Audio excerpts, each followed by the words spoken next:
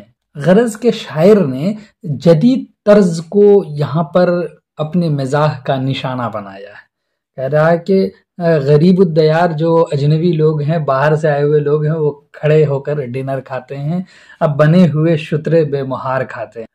جب وہ اس طرح سے کھاتے ہیں تو ایسا فیل ہوتا ہے، ایسا لگتا ہے کہ یہ ایسے شتر ہیں جو بے مہار ہیں، یعنی بے نکیل ہیں، یعنی شتر کہتے ہیں اونٹ کو، یعنی بے لگام اونٹ کی طرح سے کھاتے ہیں، اور اپنی میز پر ہو کر سوار کھاتے ہیں۔ یعنی یہ جو فیشن چل رہا ہے تو ایک دم ایسا محسوس ہوتا ہے کہ گویا کہ میز پر ہی یہ سوار ہو گئے ہیں اور اس طرح سے کھا رہے ہیں، اور پھر اس پر یہی نہیں، ایسے شان اور ایسے ٹھاٹ باٹ جو ہے ظاہر کرتے ہیں، اور جیسے ایسا فیل ہو رہا ہو کہ ادھار کھاتے ہیں، دوسرے کا کھا رہے ہیں۔ شکم غریب کی یوں فرسٹ ایڈ ہوتی ہے۔ شکم کا مطلب ہوتا ہے پیٹ، غریب کی پیٹ فرسٹ ایڈ کی طرح سے ہے۔ ڈنر کے سائے میں فوجی پریڈ ہوتی ہے، یعنی جس طرح سے فوجی پریڈ کر رہے ہوتے ہیں، یہاں ڈنر کے نام پر فوجی پریڈ کر رہے ہیں۔ کھڑے ہیں میز کنارے جو ایک پلیٹ لیے۔ اب اس میں جو کیا کرتے ہیں، کھانا لینے کے لیے لائن میں جو کھڑے ہوتے ہیں تو اسی کی منظر کشی کر رہا ہے۔ کہہ رہا ہے ایک پلیٹ لیے میز کے کنارے کھڑے ہیں، انہی نے کوفتے اپنے لیے لپیٹ لیے۔ یعنی جو ہم سے پہلے تھے وہ کوفتے وغیرہ جو جو چیزیں تھیں وہ سب لے لیے ہیں، اور یہاں صرف کوفتے کا تو نام دیا ہے۔ ادھر ادھر کے جو کھانے تھے سب سمیٹ لیے، یعنی جو بچا کچا تھا سب اس نے جو ہے لے لیا ہے۔ کھڑا تھا پیچھے سو میں رہ گیا پلیٹ لیے، یعنی کھانا ختم ہو گیا تو اب ہمارے حصے میں کچھ نہیں آیا، ہم کھڑے کے کھڑے رہ گئے۔ یہ میز ہو گئی خالی، اب اور کیا ہوگا؟ پلاؤ کھائیں گے احباب، فاتحہ ہوگا، میز تو خالی ہو گئی ہے، اب کیا کرنا ہے؟ یہ ایک محاورہ ہے، پلاؤ کھائیں گے احباب، فاتحہ ہوگا۔ تھی ایک مرغ کی ٹانگ اور رقیب لے بھاگا۔ کہہ رہے ہیں کہ آخر میں جب یہاں دیکھا کہ وہ کوفتے لپیٹ لیے، میں پیچھے تھا کھڑا، دیکھتا قد منہ تاکتا رہا۔ یہاں پر ایک بات اب آگے سے کہہ رہے ہیں اس بند میں کہ ایک مرغ کی ٹانگ وہاں پر تھی، وہ کون لے بھاگا؟ رقیب لے بھاگا۔ میرا نصیب بھی جاگا پہ دیر میں جاگا، یعنی ہم کو بعد میں دھیان آیا کہ ایک تو ہے اسی کو سمیٹ لو، نہیں لیا۔ کباب اٹھایا تو اس میں لپٹ گیا دھاگا۔ اب یہی نہیں، نصیب کی بات کر رہے ہیں کہ وہاں پہ بچا ہوا تھا کباب، وہ اٹھایا تو اس میں دھاگا لپٹ گیا تھا۔ ڈنر یہ کیا کہ نہ پیچھا ہے جس کا نہ آگا، یہ کچھ بھی نہیں، نہ آگے پیچھے اس کا کچھ نہیں ہے۔ ایک محاورے کے طور پر بھی یوز کرتے ہیں ہم، یعنی کہہ لیجیے ضرب المثل کے طور پر۔ یہ کیا خبر تھی میں آیا تھا جب ڈنر کھانے، ہم کو یہ پتہ ہی نہیں تھا کہ جب ہم ڈنر کھانے آئے تھے۔ حقیقتوں کو سنبھالے ہوئے ہیں افسانے، کہ یہ سب جو ہے بیکار کی باتیں ہیں۔ حقیقتوں کا نہ کہنا زمانہ سازی ہے۔ کہہ رہے ہیں کہ اگر حقیقتوں کا ہم ذکر نہیں کریں گے تو اس کا مطلب یہی ہو جائے گا کہ ہم بھی زمانے کی طرح ہیں، زمانہ سازی ہیں، مطلب ہمارے اندر نہ مروت ہے نہ غیرت ہے۔ یہ شخص دیکھنے میں بڑا نمازی ہے، یعنی دیکھنے میں صرف جو ہے نمازی ہے۔ اب آپ سمجھ سکتے ہیں اس حلیے سے، یعنی جو بھی نمازی اپنے آپ کو پیش کرتا ہے، اس کا مطلب ہے کہ وہ ساری چیزیں اس کی جو ہے خوف خدا کے لیے ہوتی ہیں، اللہ کے لیے ہوتی ہیں۔ جب یہ اگر کوئی بنا ہو، بناوٹی ہو، تو وہ صرف ظاہر کرتا ہے۔ تو وہی یہاں پر اس کی طرف اشارہ کر دیا کہ جس طرح سے دیکھنے میں بڑا نمازی ہے، اسی طرح سے اگر حقیقتوں کا نہ کہنا بھی ایک زمانہ سازی ہے، گویا کہ ہم بن رہے ہیں، حقیقت کا اظہار نہیں کر رہے ہیں، جھوٹ کا سپورٹ کر رہے ہیں۔ یہی اڑائے گا مرغی جو موٹی تازی ہے، یعنی جو شخص نمازی ہوتا ہے تو وہ کیا کہہ رہا ہے کہ اس کو اگر مل جائے مرغی تو وہ اس کو چٹ کر جاتا، ختم کر دیتا ہے، اور دوسروں کا خیال نہیں رکھتا ہے، جو ظاہری طور پر ایسا کرتا ہے۔ ڈنر یہ کیا ہے؟ یہ گھڑ دوڑ کی سی بازی ہے، یعنی اس طرح سے جو میز پر سوار ہو کر کے کھا رہے ہیں، یہ تو ڈنر نہیں ہے بلکہ ایک گھوڑ دوڑ کی سی بازی لگ رہی ہے۔ لگائی بھوک میں مہمیز جس نے پار ہوا۔ اچھا، مہمیز کرنا کس کو کہتے ہیں؟ حرکت دینے کو، یعنی کہہ رہا ہے کہ بھوک میں جس نے اپنے آپ کو حرکت دی تو گویا کہ وہ کھا ہی کر نکلے گا، پار ہوا، اس کا کام بن جائے گا۔ نہیں تو میری طرح سے ڈنر میں خار ہوا، یعنی خار کہتے ہیں ذلیل ہونے کو، رسوا ہونے کو، نہیں تو پھر وہ پلیٹ کے پلیٹ لیے کے رہ جائے گا، پھر آ کے گھر میں کھانا پڑے گا۔ وہ ایک میز خواتین گرد سفارا، ایک میز ہے جس کے آس پاس کیا ہیں؟ خواتین ہیں، یعنی صف باندھے ہوئے ہیں۔ لبوں سے ان کے رواں گفتگو کا فوار، لب کہتے ہیں ہونٹ کو، یعنی ان کے ہونٹ جو خاموش نہیں ہیں بلکہ وہ بہت زیادہ باتیں کر رہی ہیں، یعنی رواں ہونا، گفتگو رواں ہونا، یعنی باتیں کرنا بہت زیادہ۔ میں ایک گوشے میں سہما کھڑا ہوں بیچارہ، سہما ڈرائے کو کہتے ہیں، کہہ رہا کہ ایک سہما سا انسان ایک بیچارہ بنے ہوئے کھڑے ایک گوشے میں، کونے میں کھڑے ہیں کہ یہ ہٹیں تو اٹھاؤں میں نان کا پارا۔ نان کہتے ہیں روٹی کو، اور پارا کہتے ہیں ٹکڑے کو، یعنی روٹی کا ٹکڑا۔ کہہ رہا ہے کہ یہ عورتیں ہٹیں وہاں سے تو ہم روٹی کا ٹکڑا تو اٹھائیں۔ اسیر حلق اے خوباں جو مرغ مائے، تو ہم شہید ستم ہائے کم نگاہی ہیں، ستم ظلم کو کہتے ہیں۔ تو یہاں تک ہم نے اس نظم کو پڑھا۔ آئیے اس کتاب میں بھی کچھ تشریح دی گئی ہے، اس کو پڑھتے ہیں۔ پھر اس نظم میں شاعر نے اپنے مخصوص مزاحیہ انداز سے کھانا کھانے کے اس جدید وضع کو مزاح کا نشانہ بنایا ہے جسے انگریزی میں بوفے ڈنر کہا جاتا ہے۔ تو آپ یاد رکھیے گا کس چیز کا مذاق اڑایا ہے، اس کو انگریزی میں کیا کہا جاتا ہے؟ Buffet dinner. یہ بہت امپورٹنٹ کوشچن ہے۔ یہ طریقہ طعام مغرب کی تہذیب سے مستعار ہے، یعنی مغربی کلچر سے لیا گیا ہے اس طرح کے کھانے کا طریقہ، اور حقیقت ہے کہ یہ ہماری مشرقی تہذیب کے لیے یعنی ایسٹرن کلچر کے لیے نامناسب ہے، ٹھیک نہیں ہے۔ لیکن عالمی سطح پر یعنی ورلڈ لیول پر جس طرح مغربی تہذیب و معاشرت کے اثرات عام ہوتے جا رہے ہیں، اس کی لہر کھانے کی وجہ اور اس کے طریقے پر پڑ چکی ہے۔ چنانچہ آج بفے ڈنر کا طریقہ بھی ہمارے یہاں عام ہو چکا ہے۔ شاعر اس وضع کو اچھا نہیں سمجھتے، انہوں نے کھڑا ڈنر کے عنوان سے نظم لکھ کر اس کا مذاق اڑایا ہے۔ 5 بندوں کی اس نظم میں، یاد رکھیے گا کتنے بند ہیں، 5 بندوں کی اس نظم میں انہوں نے بفے ڈنر میں منہمک شرکا کی مختلف تصویریں پیش کی ہیں۔ یعنی شامل ہونے والے بہت سارے لوگ ہوتے ہیں، اسی لیے الگ الگ گروپ کی جو ہے اس میں ایک منظر کشی ہو رہی ہے، اس کو ایک تصویری روپ میں پیش کیا ہے آپ کے سامنے۔ چلیے اب اس کے کوشچنز دیکھتے ہیں، اور یہ کوشچنز بہت امپورٹنٹ ہوتے ہیں، معروضی سوالات جو کتاب کے ہیں۔ سید محمد جعفری کی سن پیدائش کب ہے؟ تو 1905 عیسوی ہے، الف میں دیا ہے اور یہ کریکٹ ہے۔ سید محمد جعفری کے والد کا نام کیا تھا؟ ان کے والد کا نام سید محمد علی جعفری تھا، یہی کہا تھا ہم نے، صرف علی ایڈ ہے اس میں، اور یہ کریکٹ ہے۔ اب تیسرا کوشچن ہے، سید محمد جعفری کہاں پیدا ہوئے؟ سید محمد جعفری لاہور میں پیدا ہوئے ہیں، آپشن بے اس کا کریکٹ ہے۔ سوال نمبر 4 ہے کہ سید محمد جعفری کے مجموعے کا نام کیا ہے؟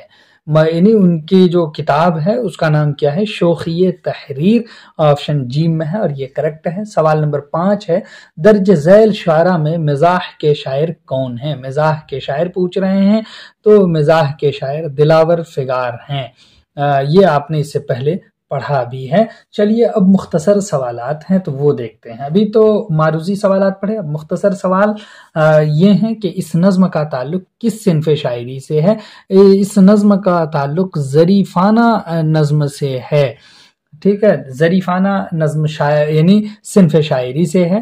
زیر نصاب نظم میں شاعر نے کھانے کے کس طریقہ کار کی طنز کا نشانہ بنایا ہے؟ یعنی زیر نصاب نظم میں شاعر نے کھانے کے جدید، ٹھیک ہے، یاد رکھیے گا، جدید وضع کو طنز کا نشانہ بنایا ہے، جدید طریقہ کار کو طنز کا نشانہ بنایا ہے۔ صرف یہاں پر آپ کو لکھ دینا ہے یہ والا ورڈ جدید، تو آپ کا آنسر بالکل کریکٹ ہو جائے گا۔ اسی طرح سے سوال نمبر 3 ہے کہ اردو کے 5 مزاحیہ شاعروں کے نام بتائیے، تو آپ اس کو دیکھ لیجئے۔ تو آپ نے یہ 5 نام دیکھ لیے ہیں۔ اب سوال نمبر 4 دیکھیے، سید محمد جعفری کا مختصر تعارف پیش کیجیے۔ سید محمد جعفری کے بارے میں کتاب میں آپ کا دیا ہے، اور یہاں پر ان کا یہ مختصر تعارف ہی ہے، اس کو ضرور آپ دیکھ لیجئے گا۔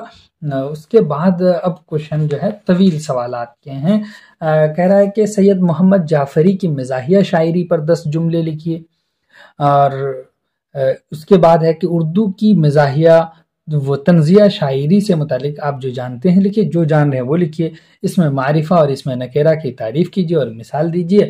یعنی اس کو کامن ناؤن اور پراپر ناؤن کہتے ہیں، تو آپ جان رہے ہیں کہ اس میں معرفہ وہ ہے جس میں کسی خاص چیز، خاص نام، خاص شخص، خاص جگہ کے بارے میں پتہ چلے، اس کو اس میں معرفہ کہتے ہیں، جبکہ اس میں نکرہ اس کو کہتے ہیں جس میں جو ہے عام جگہ، عام شخص، عام چیزوں کے بارے میں معلومات ہو، کے بارے میں پتہ چلے، اس کو اس میں نکرہ کہتے ہیں۔ اس میں معرفہ کی مثال ہے جیسے کہ گنگا، جیسے کہ آپ کہہ سکتے ہیں راحت، جیسے کہ آپ کہہ سکتے ہیں زید، بکر، اسی طرح سے جگہ کا نام دے دیجئے پٹنہ، پورنیہ، اسی طرح سے دلی اور کلکتہ، یہ سب جو نام ہیں یہ ہو جائیں گے اس میں معرفہ۔ اس میں نکرہ، جیسے آپ بولے شہر، کوئی بھی شہر ہو سکتا ہے، لڑکا، لڑکی، عورت، اسی طرح سے آپ بولے پنکھا، اسی طرح سے آپ بولے کمرہ، یہ سارے کے سارے اس میں نکرہ ہیں۔ چلیے پھر ہم آپ سے اگلے چیپٹر میں ملتے ہیں، تب تک کے لیے خدا حافظ، السلام علیکم۔